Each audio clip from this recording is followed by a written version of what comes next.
So I guess already a few participants are here. I guess we could start with our webinar. It's already live streamed on LinkedIn as well. Amazing. So one thing for all of you guys, so all of you who are joining via Zoom are able to participate in this webinar. Feel free to ask any questions in the chat. We are happy to answer all of this question when we have the feeling the time is right. And Arthur, I'm very happy I have the chance to talk to you today about AI and neuroscience. It's an awesome topic, and I guess it was not very often combined yet. So I'm very interested about talking this topic with you. And now I will pass the ball to you. Feel free to take over. All right. Well, I'll start with a question for the audience. What is a brand? A brand is an emotion. And that emotion triggers our brain from reward and trust, to identity and belonging. And this is really, when we speak about neuroscience, this is this. We're not only speaking about brands, but we're speaking about how it triggers our brain, what's behind it. So I'm very happy to introduce myself to kickstart this webinar. I'm Arthur Moreau, an e-com growth expert. I've launched my own e-commerce in the past, and then later I've also been the head of growth in an e-commerce agency, the first one, Shopify agency in Europe. And I'm currently the founder on Datablaze, which will be presented a bit later in the webinar. So thanks, Stefan, for giving me the mic, and I'll pass it to yours. Mike. Yeah, thank you for that. So for all of you who have never heard about Verify, the A/B testing platform, my name is Stefan. I'm a co-founder of this platform. Verify is a little bit different than all the other A/B testing platforms out there. We don't have a known tracking because we just believe in a single source of truth, which means you already have web analytics in place, and with your own web analytics software, you're able to evaluate your A/B tests. We have a lot of cool integrations there. And if you haven't an A/B testing tool yet, or you want to move to another A/B testing platform, feel free to check it out. Yeah, but now enough of Verify. I will pass the ball over again to you. Thanks, Stefan. Yeah, I definitely recommend Verify as well. I use it as well for a few clients, and it's really nice. I really like the product, particularly the latest BigQuery integration has been a big problem in the community, so I'm very happy it's now out there. But then moving on indeed to the webinar, we'll present the webinar in 3 chapters.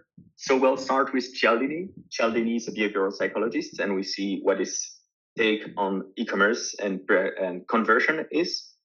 And then moving on, we'll see what Cialdini will be to apply it to brand type. So we'll divide that in different brand type and see how this all applies together.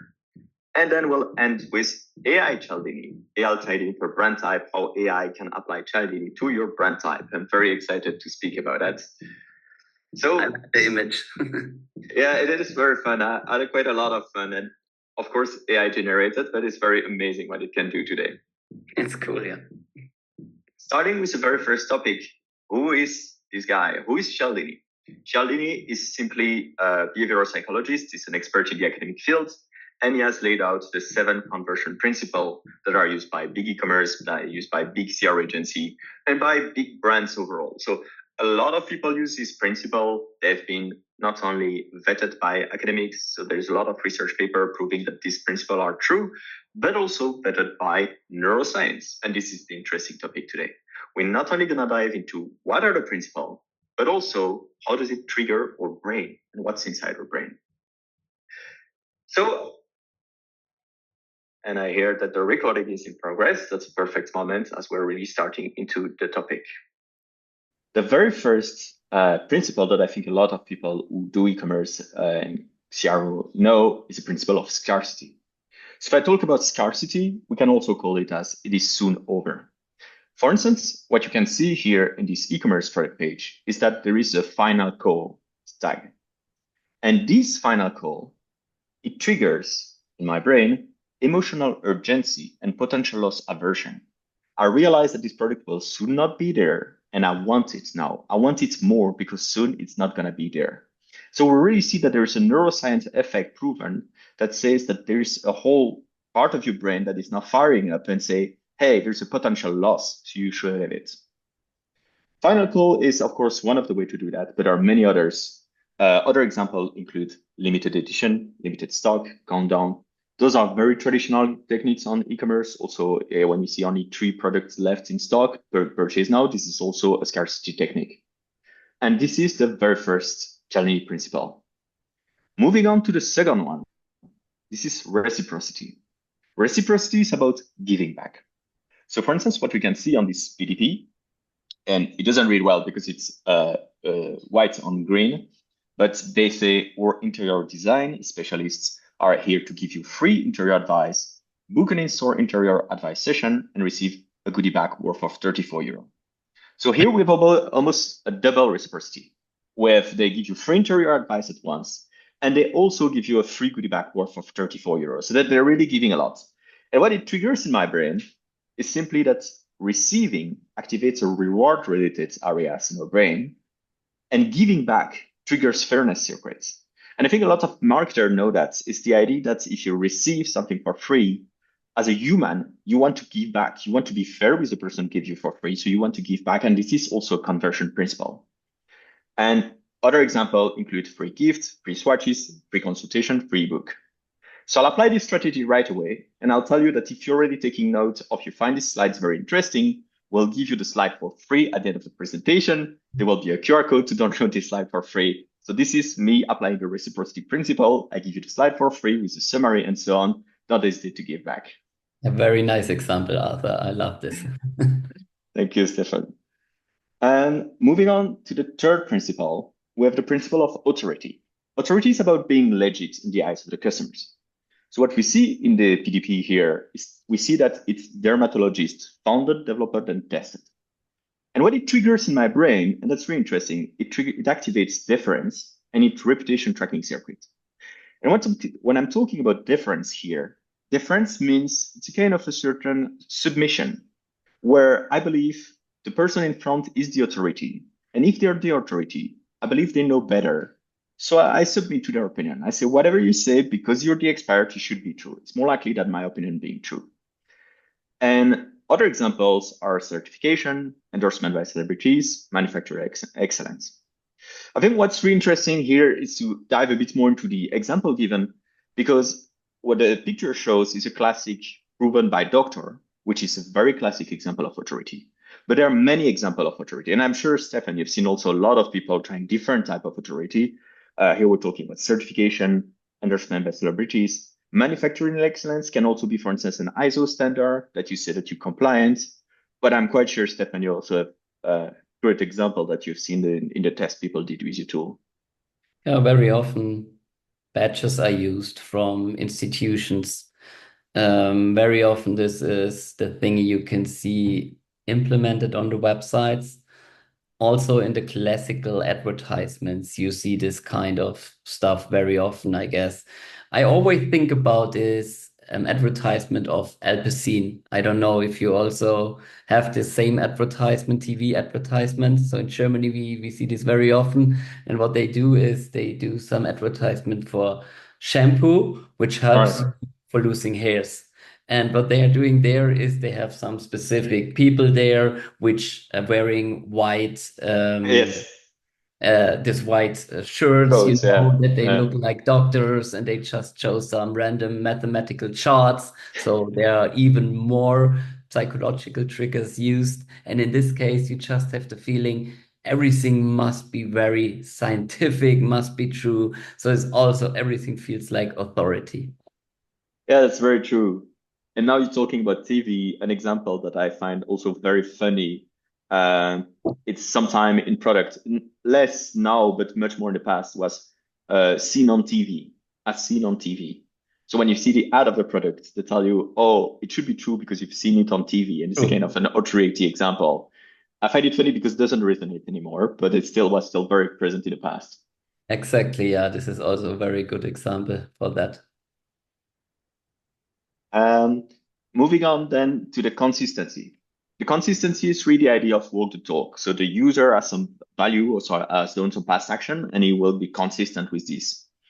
Here's an example of a charity website or a cause-driven website. And what you see is that by purchasing this product, we will remove 1 pound of trash from the oceans towards river and coastline. And here it's really the idea that, oh, I believe in sustainability. So if I want to be consistent with myself, I should buy these bracelets because they help sustainability or plastic in the ocean in this case. So what it triggers in my brain is that the brain actually tracks internal goal or past behavior alignments and causes cognitive dissonance. So if I've done something in the past, I should be consistent with myself. I chose to do something in the past, so I should choose to do it again. For instance, other example could be quiz, loyalty program, VIP club. I think that consistency is very easy to apply for any charity-based brands or cause-driven brand type.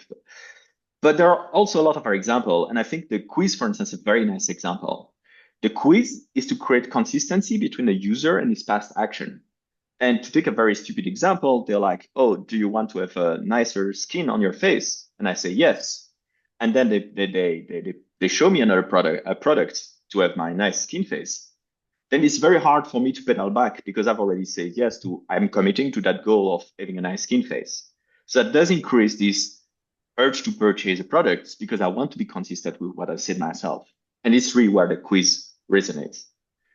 I don't know if Stefan, that speaks to you or if you have other example that you think about.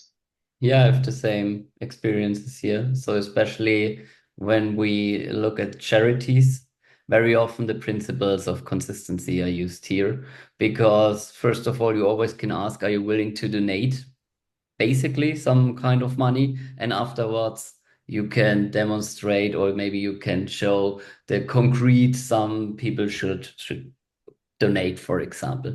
So this always works very, very well.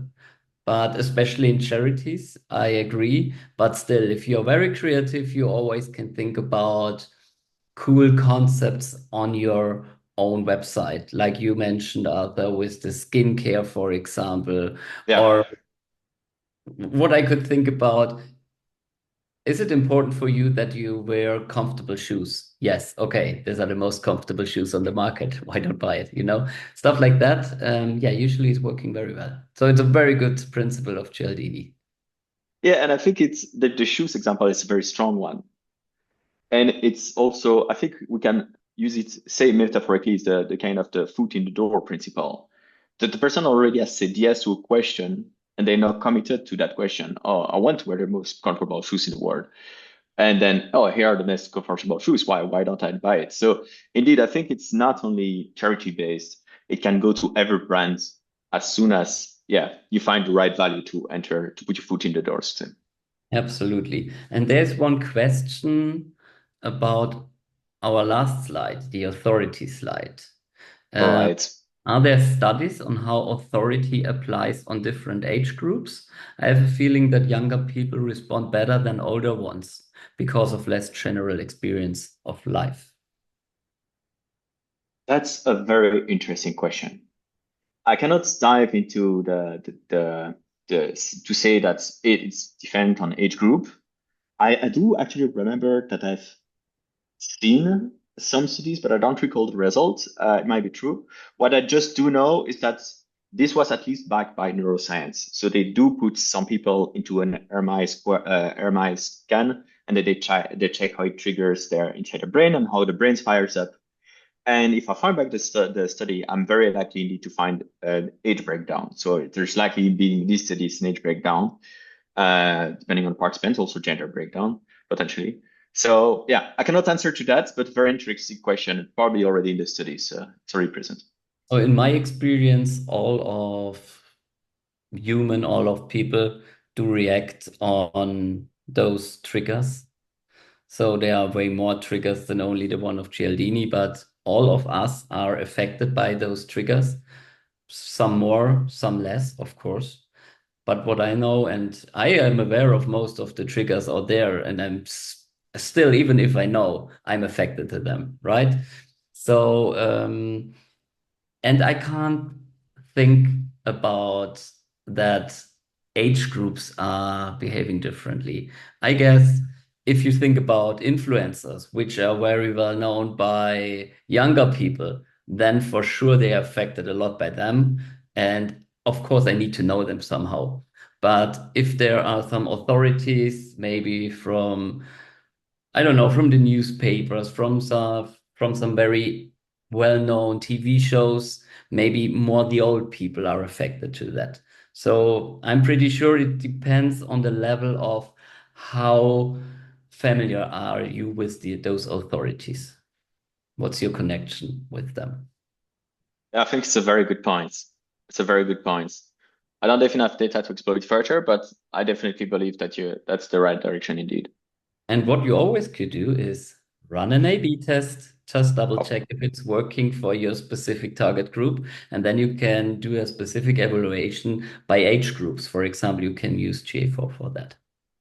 and I think that's amazing capacity. It's something which not that often people don't dive enough in the age group to break down, but I think that's something you can also see in J4 indeed.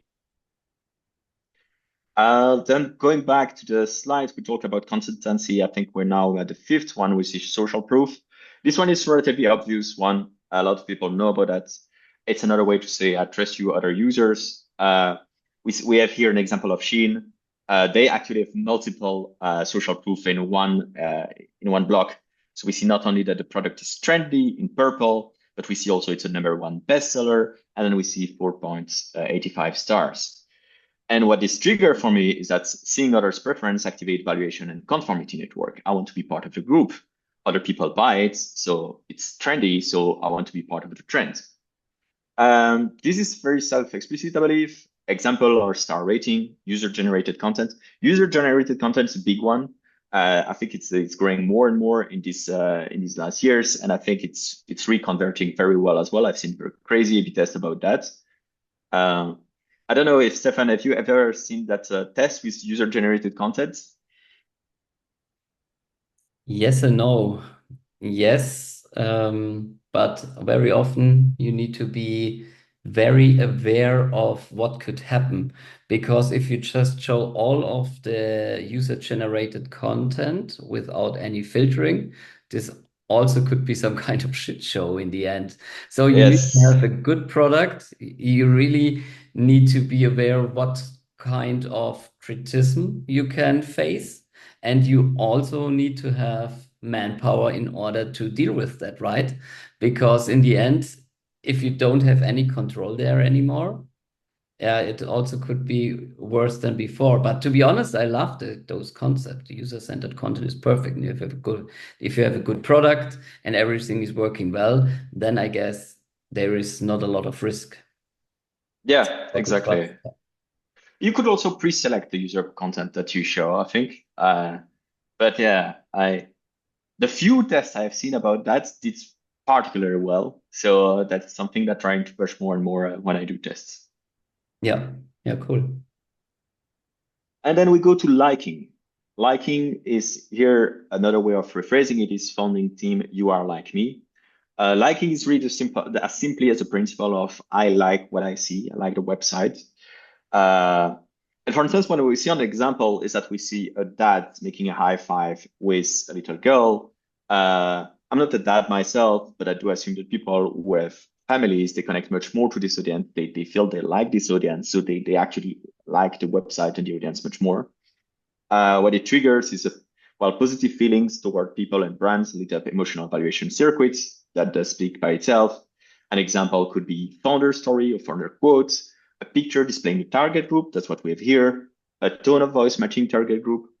For instance, an example of tone of voice matching target group could simply be if you're targeting teens, the call to action can be written in teenager language. I won't know what it would be, but if it's teenager language and teenagers recognize themselves in the language, then they're more likely to like your website and like your brands, and it's more likely to purchase. Yeah, I And just can agree. And what's also a very interesting topic about liking is it's the same with yeah, your website. Basically, there are different people with different personal yeah, favors.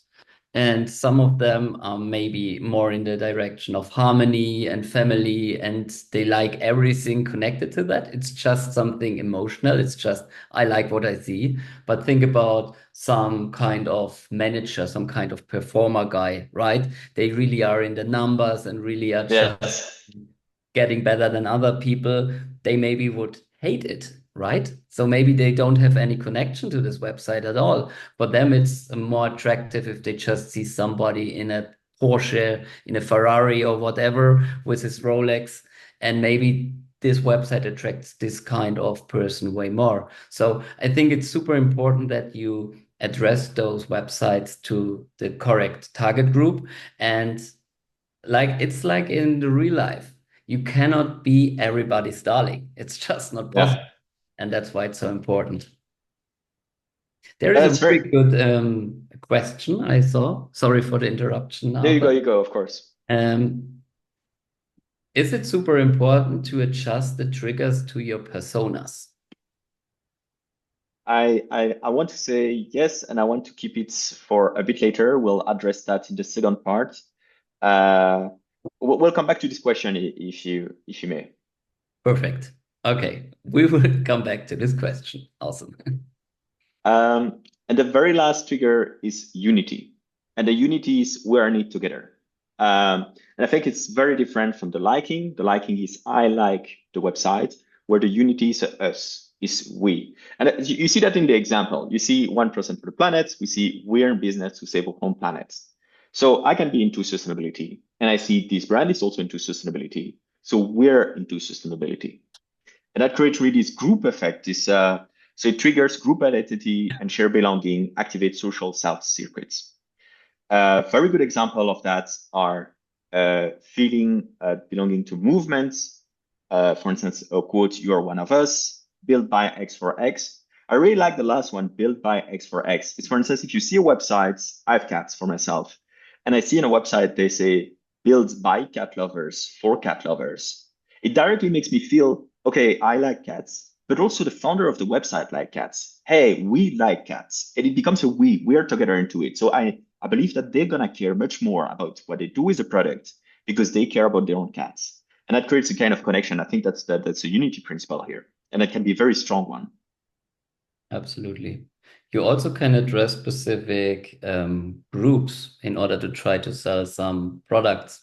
So just as an example, if you're Manchester United and you have some specific sponsoring, maybe of Nike or whatever. So to be honest, I don't know what is the sponsor of Manchester United. But if you have a claim like Manchester United fans buy Nike products and they are the sponsor as well, this will, I could imagine this could work very well because you as a group have the feeling to support Yeah. your own club and you also want to be in common with the group members. So in this way, you also favor to buy a Nike product instead maybe of an Adidas or a Puma one. Yeah, exactly. And I think it's really this part of they're doing it, I'm doing it, we part of the same group, we part of the same supporter group. Um, And now we have a small summary page. It's a lot of text. Again, you can have this. It's mostly for the people who want to have the slide later, and then you can have the slides and go to the same example. I think we spoke about a lot about it. But I think also it's very important to mention something that Stefan already hinted to, is that there are much more principles than these seven ones. These seven ones are just launched by Cialdini. It's just this behavioral psychologist who have these seven principles, and this principle are also backed by neuroscience. So they're double vetted, so they're very interesting. But there are of course much more. There are some, for instance, some UX or UI tricks or usability tricks that do not fall into this category. So I think it's important also to broaden the scope. Also, the principles are not very airtight. Sometimes one technique can be a bit of can use both conversion principle, but it's still a very good framework to start working and to think about your brand and think, okay, in what direction I want to go. I don't know, Stephanie, if you want to add something to this summary page or to the conclusion. No, I think it's a very good summary, especially for the Cialdini triggers. Of course, there are way more principal or psychological triggers. They are also known as behavior patterns. There's so many names. And it's always worth to deal with them, to get to know them, because if you know how people react on specific triggers, you can use it. It's not about manipulating people. This is something which is very important for me. You should not manipulate people, but you should know what triggers human behavior, even in a way that maybe you are doing things wrong on your website. This is totally possible, right? So you should understand how the stuff is working, and then you can actively use it. And that's a good way of implementing new concepts and not just relying on best practices. Of course, all of the examples you have shown are tested very often, and I think they are very, yeah, let's say well known. But you also can be very creative and create some new things, which is just very specific for your own website. And this is when you really need to understand those triggers, because without that knowledge, you can't do so. And yeah, so this is my opinion and maybe my Yeah. addition to this slide. No, I think it's a very good transition to the next slide. I really like when you say it's not about manipulation. I would even that further to say, yeah, no, it's not about manipulation, it's about brand consistency. And that's a bit the introduction to the next slide. Cialdini by brand type. So every brand should have the specific lever and Cialdini levers. And the other way to say that is that if you're an e-commerce and you're watching this presentation, you've seen the 7 conversion principle. Do not jump on it and say, okay, I'll now apply the 7 on my website to make sure it's perfect. No, it's not going to work. It's just every brand type wants to trigger, every brand wants to trigger an emotion. And a brand type is a subgroup of this emotion, and they're linked to a specific Cialdini lever that works mostly for them. And to make it a bit more concrete, maybe I can give this simple example where if you talk about a brand, you check the brand Shein, it's their brand type is impulse. It's impulse driven. People watch a TikTok video, they see the product, they purchase directly. It's quick dopamine shot. The major conversion level then is social proof. Or if you think about another brand type, another brand is Louis Vuitton. The brand type is luxury, and then the major conversion level is scarcity. And what I'm trying to highlight here is that every brand has a brand type, and every brand type has a major and conversion lever. Maybe another way to phrase it is a brand type is it's a brand classification based on the dominant psychological motivation. And again, talking back about luxury, the concept of luxury is actually another way to say we want to appeal to status. Luxury brands want to appeal to status. They want to make you feel that you're part of the few one. You're part of the elite group that exists. And so this elite group, it's about scarcity because it's about a small group. It's not about being part of everyone. It's being a part about a very small group. And so that's how we can connect luxury brand type, the brand type luxury, to really the sub-emotion that is behind, that emotion that is behind is appealing to status. And then the Cialdini conversion principle, the conversion principle is then scarcity. And I'll provide an instant a bit more exhaustive example, but it's really for a concept. So going brand, now it's time to go brand type by brand type. And before even I dive into it, I want to say that those are not airtight.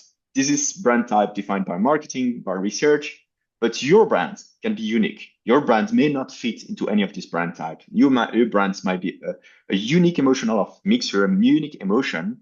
And that's really why we started by saying a brand is an emotion. Every emotion can be unique, but we're now diving into the big category of sub-emotion that exists. Your brand can also be part of few of them. Diving with the obvious one, starting with the obvious one, we have luxury or premium product.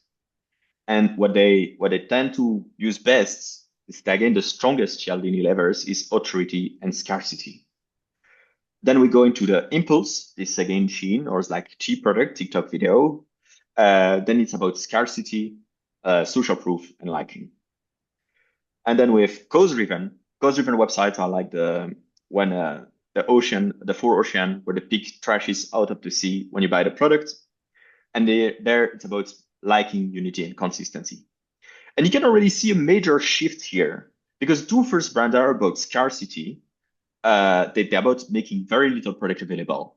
When we're about cause-driven, you don't want to say, hey, only three bracelets available, and then we stopped picking trashes out of the sea. That doesn't work. That doesn't match with the emotion you're trying to provide to the customers.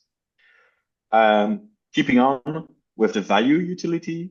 So this is value utility is when you're not a top luxury brand, but you're also not the cheapest brand of the market. You're a good for value product. And then that is a bit the category in between luxury and impulse. With the community and hobby, let's say that, for instance, your audience is people who love certain type of roasted coffee. They know every detail of the roasted coffee, and they expect you to know a lot about it. And you have a community of coffee roaster lover. That's typically here, this category. And the last one is professional expert. Professional expert, I would say, is a bit more expensive. That's what we see in value utility. It can be as expensive as a luxury, but except that luxury is really the emotion about status. You have an object, so you have a status, where when you buy a professional and expert brand, is you buy the object because you know it works. It's gonna work, it's gonna do its job. And I think that's how we can differentiate it. Again, not everyone falls into this brand. These are big category defined by marketing, but I think that every brand can sometimes pick a bit of both, or sometimes not being at all in this. It's very possible that your brand is unique and you have a unique emotion that you want to trigger. I don't know if you want to add something, Stefan, on this slide. No, it's a very awesome summary. And as we already mentioned, there are so many more psychological triggers. It's very interesting if you just connect them with specific segments. Always possible. I think there are more of those models on the market, maybe not connected to the brand type, maybe connected to the way of intent you want to reach on the website itself. So there are a lot of different models. But if there is somebody interested in learning more about psychological triggers, the patterns of Cialdini, just let us know after the webinar. You will see some contact data afterwards. We are happy to hear back from you. So Arthur and I will be happy to answer your questions then. Indeed. And then I want to come back to the question we had a bit earlier about the persona. And I think this is the right moment to come back to this question. Yeah. So I think that every brand, as a brand, you will have indeed a persona or a few profile that you want to trigger. And I think now is the right moment to ask the question, persona is for each persona, you potentially want to trigger a certain emotion. Most of the time, brand type always want to trigger the same emotion across persona. Might be different for you. But here it's really, I think, a good moment to say, what do you want to trigger in your persona? And which subtype of brand type do you see yourself? In which category do you see yourself? And given the brand type, then you will know what are the strongest Cialdini levers. And of course, the persona is very important. Luxury is not felt the same way by people who are 60-year-olds and then their children, for instance. So a relatively wealthy side versus people, I don't know, I'm talking about people who are starting on the job market, have very little disposable income, but might still want to buy a few items that make them feel luxury. So it is indeed linked to persona and it's linked to brand type. I hope it answered the question. And if it does, please, of course, feel free to reach out. Perfect. Arthur, we have 10 minutes left. Oops. I'm really looking forward to our live demonstration with the AI part. All right, then I'll go a bit, that's a very good point. I'll go a bit faster. I will give some examples. So here's an example of Curology. Their brand type is expert, and they use different principle, authority, consistency, reciprocity, highlighted in color. I think a very good example I really like on this page of authority is that they use the word paraben-free. I'm not an expert. I don't know what it means, but if they use that word, that means they're an expert. So it's really about the authority principle. Yeah. Moving on, a second example is for Ocean. That's also one we've shown already. It's a cause-driven website. They use, for instance, the liking. They show the picture of the founder, and I recognize myself in this guy. I'm like, oh, this guy might be around my age, and so, oh, I like this guy. That is the principle of liking that also really liked in this principle. And then a very third example is Quip. I think this one is very interesting to show value/utility brand. So you see this toothbrush that is $100. It's not the most expensive. It's not the least expensive. So it's mid-market and it's maybe very good for what it does. So it's a value for money kind of idea.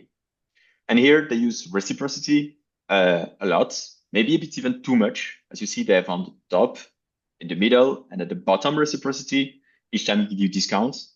So I think this is the flag of you can also do too much of something. Here there's too much reciprocity in my case. But now let's go to really the cool part, maybe the coolest part of what we didn't discuss yet, the AI part. And the question is, can AI help you with that? And the answer is yes, AI can help you apply Cialdini's principle on your brand. There are multiple ways to do that. Probably everyone in the audience already used ChatGPT in their life. So you can use ChatGPT. You can take a screenshot of your website. You can upload it to ChatGPT and ask it to apply Cialdini to your brand, and you're gonna have a list of recommendations. And I can demo it very quickly here. To give you an example, I could go to this brand, which is the American hat maker, and then I built a custom ChatGPT. I'll also provide a link to the custom ChatGPT in the slides, so you can also have that, and you can also play around with it. And it's very simple. I ask it, make a CRO edit, set my product page. Then it will ask, okay, well, what is your product page? And then I can paste my product page. And in the back, it's asking to start to sort by brand type and also provide the ID of improvements.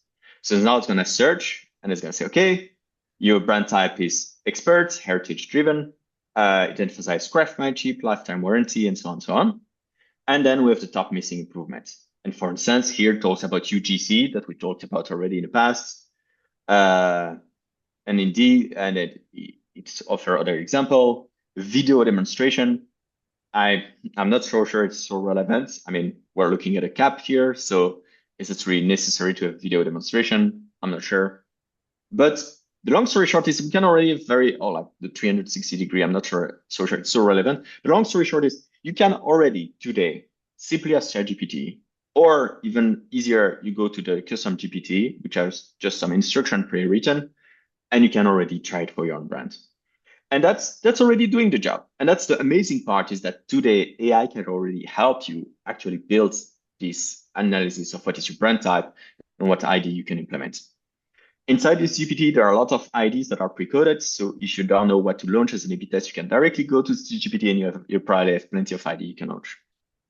But we wanted to go one step further. And here comes a really cool part. So tighten your seatbelt. I'm very excited to say that, that's the live GPT demo. Wouldn't it be nicer to have a tool that do it all, that analyzes brands, provide tailor recommendation, but also writes the code? Because once you have a nice ID, who writes the code? Developers are super expensive. And that is really where we want to bring the demo of ChatGPT, of Datablaze, sorry. Datablaze, what it does is that you paste your URL, it provides tailored ID, and then it even recodes the results in your website. Isn't that crazy? And of course, thanks to Verify, you can go a bit further and do the full CRO print, where you also launch tests and analyze the results through Verify. To be fair, it's also possible without Verify. Of course, yeah. And the same for Datablaze. You can also do that with ChatGPT, and you can probably make the code as well yourself with ChatGPT. We just wanted to try to make it the easiest possible for the users. And so I will show now the live demo. Sorry if I'm speaking a bit faster, we're just lacking a bit of time. So I'm going back to my American hat maker. And the idea is to say, I first copy paste the URL. And the first thing it's gonna do, it's gonna validate the page. It's gonna go to the page and scan it for IDs. So it's gonna look, all right, I see that suddenly the image don't appear, but that doesn't matter. The analysis is there. They think the brand type is a hobby type. It can be, and provides you a list of IDs of what you can build on your website. Now, the interesting part, of course, is like in the other example, we were providing IDs. But here we wanted really to go one step further. Let's say there are feature helpful review and you really like it and you want to see it on your website and you click it. And what happened here is that the AI actually is going to go and take the code of your website, pull it out, and then implement the feature into your website. And that's what we see here. So what we see here is that is your website. that is actually the new website with the feature review. So that was the original website, huh? And then we have now this feature that is being coded by AI directly into your PDP. And it's one further click. You click deploy on your store, and then it deploys it on your store and on your tool, depending on which tool you use. So we're very excited here because we successfully made it in combination, thanks also with Verify. We made it much easier for people to go pick tests and launch tests. Really, the goal here was to make A/B testing fun again. It's just it should go fast. You have an ID, you want to launch it, 2 weeks later, you have an answer, and you see yes, no, you were right, yes, no, it connects to your audience, and if the emotion you want to try to convey with this test resonated with your audience. And thanks to AI now, you can do it super fast. This tool is still free, so you can use it for your own experiments. You can use it with your website. The link to this tool will be also in the slides. So don't hesitate to download the slides if you want to try the tool. And very excited to show that again. And that's about it. Where now we have a bit of time left for questions, but already thanks a lot for the attention. And thanks for following us. I hope you really like it. If you have questions, don't hesitate to reach out to Stefan or to me. And also, I want to tease that there will be a follow-up webinar if you found it interesting, where we go even further into this topic. It's going to be at the end of August or beginning of September, so stay tuned. Cool. Yeah, thank you so much for all this very interesting details, Arthur. And thank you for the demonstration of Database. It was really, really cool. I think we already have a very good feeling where the area of CRO is shifting to. So I think in future, the way how we develop A/B tests, how we program A/B tests, how we create maybe some kind of designs will be done by AI, at least Yeah. as a kind of a co-pilot. I think it will not do all of the work, but I guess it can do a lot of the work. And I think it's really, really impressive. Thanks. Yeah, I think it's very important to keep the brand owner to give them the responsibility or the of the emotion. It's the responsibility of a brand to create an emotion, and how it's implemented, like through A/B tests, that should be helped by AI. But if a brand is an emotion, and I think there's a lot of brands that are still well perform and that come in the markets, it's about how unique your emotion is, how you as a human connect with your audience. And all the rest can be facilitated by AI. But this part, I think, with the emotional connection with the audience, that cannot yet be replaced by AI. And that's where the true value is of launching a store and trying A/B tests today. Yeah, absolutely. And there is a question. Thank you, very cool tool. Does it implement the code when deployed or just generates a visual of the suggestion? Very good question. So we're currently in the beta phase. What does that mean is that if you press deploy your code, this code is actually sent to our team. We verify the code, and then we implement that to your tool. In September, we'll leave the beta phase, where actually in one click, you can deploy the tests. So we're currently still hand checking to verify that the AI doesn't write codes, but we're at the end of the hand checking. But the idea is really that to provide all the tools to the store owner, that the store owner can, without any other human intervention, create the design, also in the future give feedback on the design to potentially modify a bit, and then click on deploy and directly test and launch. Nothing more you need to do. Cool. So I think we are done.